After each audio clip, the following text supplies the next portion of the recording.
The following WXC matchup was brought to you by Larry Flint's Hustler Club Detroit, located right off I-75 and Outer Drive. Introducing your first competitor in this next matchup. Put your hands together for Lutton. Two guys that could both really use a W right now. Quintin, Torres, 0-2. 0-2. Yeah. Lutton, 2-2.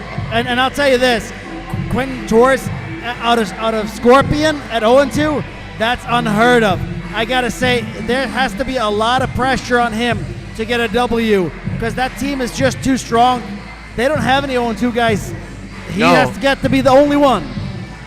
Yeah, I mean, everyone that I've seen that's come out of SFS, I mean, quality records, the guys that just, put on performance every time they're in the cage. And like you said, that's pressure to be one of the few people that's having some difficulties in the cage. It's not a knock at him. It's more so an acknowledgement of the reality of trying to live up to the FSS name.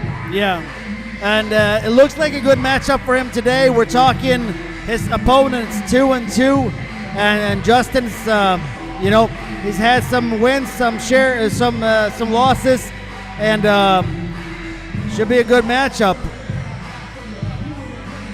Yeah, I haven't had the opportunity to see either fighter actually compete, but I'm always interested to see when a guy comes out of FSS, to what extent have they been able to absorb some of the knowledge that James Gray tried to impart upon them with regard to the ground. Yeah. One of the things that I really love, if you ever get the opportunity to sit as a little bystander in the corner, James Gray, phenomenal corner man. I know he's an amazing fighter, but I don't know if he's not a better cornerman than a fighter almost. And that's saying a lot because he's an amazing, undefeated pro boxer, pro MMA fighter. And, one of the things is just because the guy's a great fighter doesn't necessarily mean they're going to be a great coach. Actually, usually it's honestly the opposite.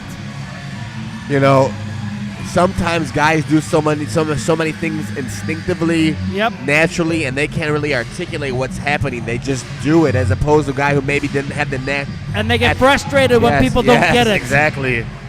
It's kind of like an educator who is so intellectually gifted, and he's attempting to teach, your average run-of-the-mill person, and they get frustrated with, why can't you understand it now? Yeah, and they're like, I did this, and not understanding that doesn't translate. Yes. Yeah, I know. I totally get that. But those who actually have fought in the cage, but have that patience and have that deep understanding of the sport, they provide such a unique and important perspective on the fight game because they've been there, they've done that, and they can impart a lot of knowledge upon the young and upcoming fighters. And you've seen that with FSS, where they've had guys like our one of our fighters in the main event, Taylor Moore. You can see the influence a guy like James Gray has had on him. Absolutely. And talk about trust. Check out the corner here now with no James Gray tonight. While we got Vish and we got Farr in the corner. And I'll tell you this, not a bad corner. No, I wouldn't complain. No. I'd take that corner any day of the week. But it kind of shows you the evolution of FSS. Yeah, and the funny thing with them is the pace that they're growing at.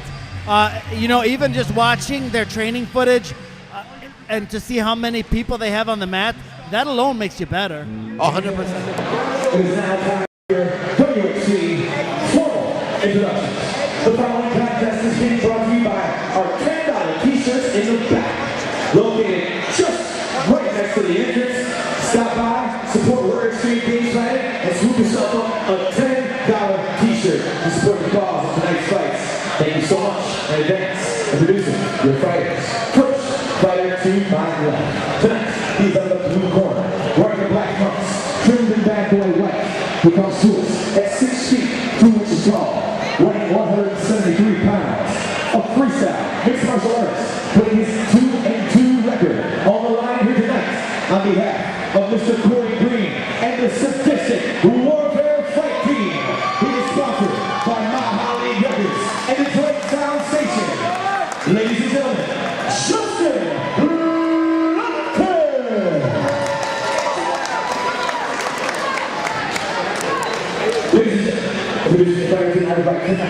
is out of the red corner. Wearing the background strictly red, he comes to us at 6 feet 2 inches tall, weighing 175 pounds. The background in striking. Looking for his first victory here tonight on behalf of James Gray and Team SFS. Ladies and gentlemen,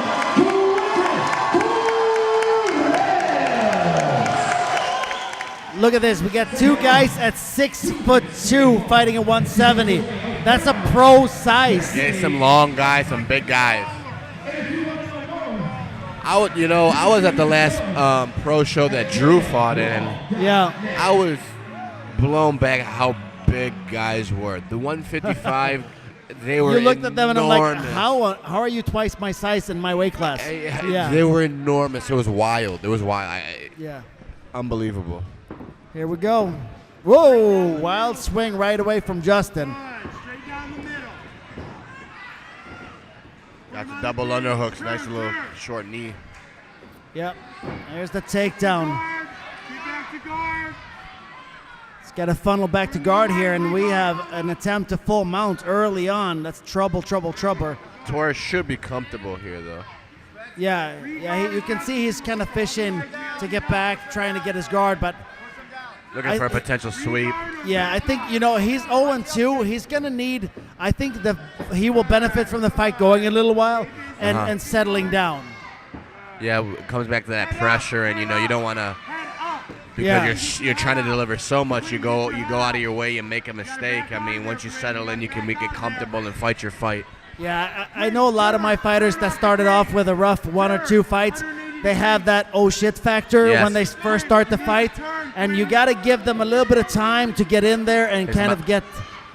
His mouthpiece came out. I don't know if that was a desperation because of the choke or. It shouldn't really be. He's the taller fighter, but being up against the fence could have definitely been it. But the longer this fight goes, the more Quintin should settle in. On the other hand, you have Justin with a 2-2 record, so he's been here before. And he's taking it to him right now, just controlling the cage. Nice, just doing good cage work, just working to the body. And not exhausting himself. No, it looked like he was doing an excellent job pacing himself. Yeah. A lot of fighters, they get over excited and nice straight shots. Torres caught him. Caught him again. He rocked him. Yeah, he did. He should have gotten on him right there. I think he tried to hit too hard rather than staying close and tight. Yes. Punches and bunches. Yeah, beat him by volume.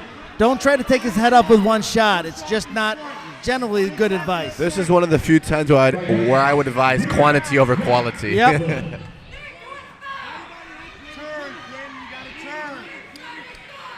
So what I miss? So far, pretty even exchange. Quintin kind of on the short end of the stick until just the last 30 seconds. Landed some really good shots. Cut him, actually. Yeah. I see a little bit of blood. Okay. And they're coming over here. I hate when they're over here. I know.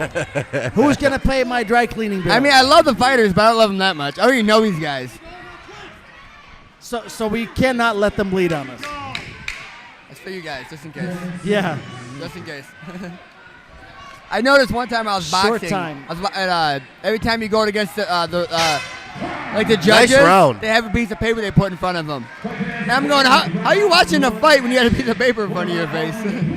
So how do you have that one, Josh? That's pretty close. That was tough. Honestly, I'm probably going to lean towards Lutton on that one. I would agree. I would say more accurate strikes from Quintin, landing some of those nice shots, but it's just not enough. Not enough, no. Very close round, but I'm glad I'm a judge. I'm glad I get to sit here with you and commentate as opposed to have the pressure of trying to call the thing. And it's funny. Generally, the only hard fights to judge are the ones that go to the damn card. Yeah. And I find it the harder fights, the more untrained fighter, guess you want to say, because there's not much technique going on. It's kind of like, well, who came out worse? I mean, who won the scrambles? I guess you want. Who won the rolling around? Yeah. So who'd you guys give this to? This guy? No, Justin on the blue corner. had a lot of the fight pinned up against the wall. Cage and control. Cage control, Okay. knees. Had a takedown. And he definitely has the beard advantage. Yes, he does. Strong beard. We'll give him that. Not a Chris Vish type beard, though. Chris Nice Vish beard. has no beard anymore. he's Now I actually- almost walked he's right in the by process him. of getting married, actually. He just should be getting Oh! big shots. Yeah, this is exactly what we said. He needs to not get overexcited and stay nice and tight and go straight. He's clipped him multiple times. His hands were nice, short, and crisp. And then He he needs gets to continue with excited. that, yeah. Well, he gets excited and start Overzealous. winging it. Yep. Well, now, Nice clinch knee. at one time, Chris Vish rocked the best beard, but now he's rocking the best comb over I've ever seen. That's The a nice. comb over beard. Kudos to Chris Vish. He looks like a guy out of the movie Outsiders, or the book Outsiders, a greaser. Absolutely. I know the night before, I coach high school wrestling. I had one of my wrestlers wrestle in the state finals, and Chris Vish came and hung out with me that night. And it was pretty cool. And actually, I got to coach the state finals and have my daughter all on the same day. Wow, that's a lot. I almost had a heart attack, I think. That's a emotional day. I slept for like 30 hours straight. I can imagine. This round has started off much better for Quintin. Landed some good shots, reversed him, separated. But he needs to settle down. He gets too excited. He'll land a 1-2, and then he'll try to knock his head off. Keep those leg kicks going. Use Use those that leg kicks jab. to breathe. Establish everything from the jab. Yeah, like rest with those leg kicks. Yeah, before Nice knee. Yeah. Nice turn. See, what I don't get, Harley, you as a judoka, right now, wouldn't you be more towards the butt bone with your grip on that lock? With the overhooks? Well, he had double unders, like a bear hug position. I like to go towards more towards the butt bone. Lower, yeah, way lower. And catch that pivot. There we go. You know, Caught him again. take out the strong point in his body. Am I Yeah. correct on this? Yep, I would absolutely agree. That was a nice 1-1-2. He's gonna get knocked out. He's get too excited. He is. He needs it, like we said. He had it again, and He he can just pick him got apart if he just relaxes and throws those combinations consistently, as opposed to And his getting cornermen are telling him, relax, Yep. turn. But you can see he's relaxed. These guys are like you're Nice talking knee. to two. Oh! Oh, I don't know if that was a knee. Not. That's it. And hey, for an 0-2 fighter, this was a good win. I almost wished it went longer because the longer this fight goes, the more confidence he's going to get, and he's a good fighter. What He is. He looked sportsmanship? good. But I would not have been so nice. Yeah. Well, it's amateurs. You know what I mean? These guys got to go to work on Monday. That poor Justin's Hey. got cuts. Hey, my eyes, I don't care. You're you're in there, and I'm going for blood. You know, to each their own. Regardless, you know, it was a nice show of sportsmanship. Yeah. Like you said, though, Drew, it's kind of one of those things where it's, let's say hypothetically, in an alternative universe. Yeah.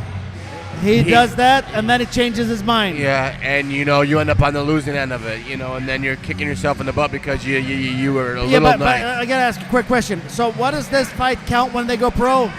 And what's the purse for winning this one?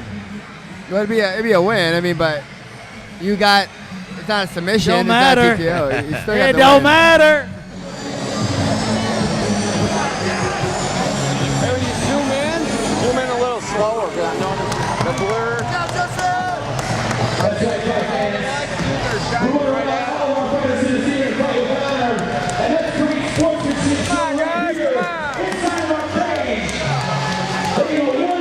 Right here.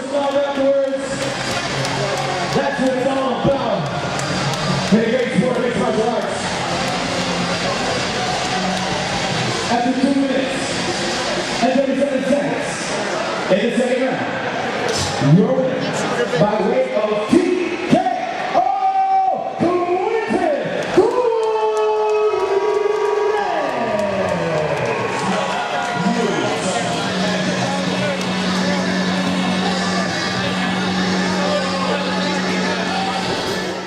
Mark your calendars, fight fans. Warrior Xtreme returns to the Southgate Civic Center for WXC 51 Friday, July 25th.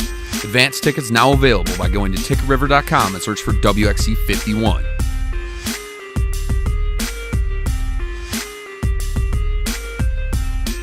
Come out and watch Thomas Fidoli as he faces Daryl the Hitman Humphrey for the WXC Flyweight Championship.